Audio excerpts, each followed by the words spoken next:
My name's Hayley. I'm also known as Aylo, and I'm a street artist from Rochdale. I describe my work as very much storytelling on walls.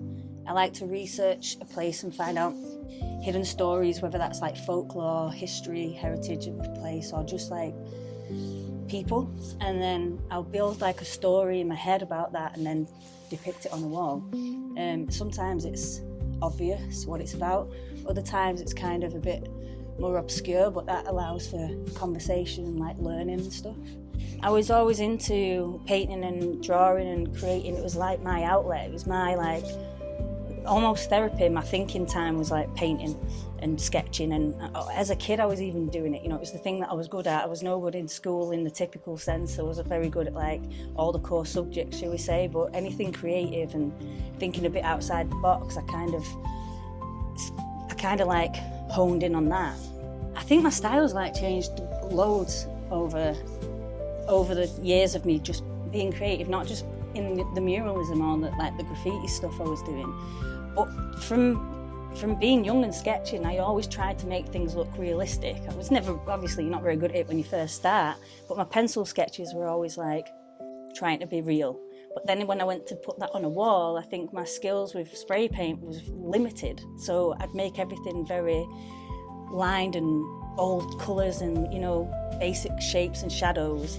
It got to a point where I was like, right, I want to push my spray paint techniques to like that more realism, and it just slowly built over time. And every now and again I do think there are these like throwbacks to like those bolder lines and those bolder colours in my stuff. But I do enjoy the challenge of like realism and creating things. I don't want to ever do anything that's like hyper realistic though. I like to have that bit of character, and I like it to look kind of painterly or illustrated in some sense. I used to sit and watch Bob Ross as a kid. He was one of my earliest, with my granddad, earliest memories of what an artist was. And I was really fortunate because my granddad loved going to art galleries, so he dragged me around. I say dragged me around, but I was pretty young, you know, and it's a long walk around Manchester Art Gallery when you're like 4 or 5 years old. So I was always kind of exposed to it. And I had no idea who the artists were or whatnot, but I remember being fascinated by how they've painted it, you know, like the textures in the paintings and stuff. So I was always intrigued.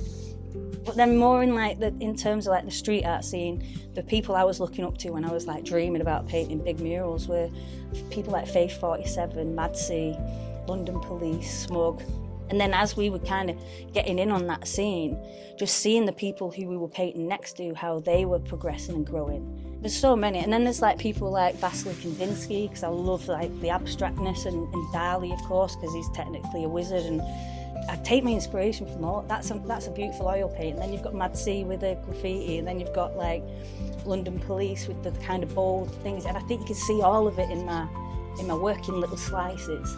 And Bob Ross, of course, with his little like happy trees or whatever, and happy accidents, and his little friendly trees and stuff. They're all in there. There's so many things I love about what I do. I mean, I think it's the perfect job for me. It's like, and it doesn't feel like a job. I just feel like I'm living the life I always wanted, you know. I get to meet amazing people.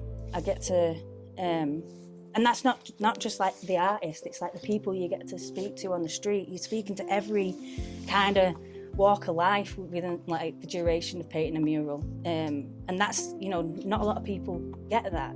Just being able to be creative all the time. There's just so much to love about it. The scene's lovely, you know, it's not just the artists, it's the people like yourself who do the interviews, it's the blogs, it's the Instagrammers, it's just a whole little world, isn't it, within, and it's so cool. It is, I love it. I love every bit of it. I hope people can see it for what it is, that we do this to kind of brighten up places and brighten people's days up, and, you know, give people something else other than the phones to be looking at. I want people to get a conversation, and, you know, I want them to make people think. I want people to enjoy them, but I'm not under any illusion that some people don't. You know, not everybody's gonna, and yeah, some people don't, but that's fine.